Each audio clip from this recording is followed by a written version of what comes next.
విశాఖలోని RK beach లో interesting scene సందర్శకులను shock కి గురిచేసింది. ఎప్పుడు సముద్రంలో ఉప్పొంగే అలలు ఒక్కసారిగా వెనక్కి తగ్గింది.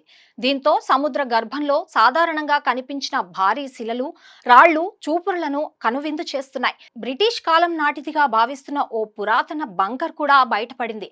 దీంతో పర్యాటకులు, స్థానికులు తీరానికి చేరుకుని ఆసక్తిగా తిలకిస్తున్నారు. సముద్రం వెనక్కి వెళ్లడంతో బయటపడిన రాళ్లపై ఎక్కి సందడి చేస్తున్నారు.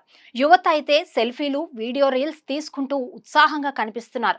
ఇటీవల వరుస తుఫాన్లు, అల్పపీడనాలతో అల్లకల్లోలంగా కనిపించిన విశాఖ తీరం కార్తీక పౌర్ణమి నాడు మాత్రం చాలా ప్రశాంతంగా మారడంతో పాటు ఇలా వెనక్కి వెళ్లడం ప్రత్యేకతను సంతరించుకుంది. అయితే ఈ ఘటనపై ఆందోళన చెందాల్సిన అవసరం లేదని నిపుణులు చెబుతున్నారు. కార్తీక పౌర్ణమి సందర్భంగా ఆటుపోట్లలో వచ్చే మార్పులు, వాతావరణ పరిస్థితుల కారణంగా సముద్రం ముందుకు రావడం, వెనక్కి వెళ్లడం సర్వసాధారణమని కొట్టిపారేస్తున్నారు. ఇదే సమయంలో ఆర్కే బీచ్ రోడ్లో కొత్తగా ప్రారంభమైన మాయా వరల్డ్ అనే అద్దాల నిర్మాణం కూడా పర్యాటకులను విశేషంగా ఆకర్షిస్తోంది. ఈ కొత్త ఆకర్షణకు తోడు సముద్రం వెనక్కి వెళ్లిన దృశ్యం కూడా వీక్షకులను కనువిందు చేస్తూ ఉండడంతో బీచ్ వద్ద సందర్శకుల తాకిడి ఎక్కువైంది.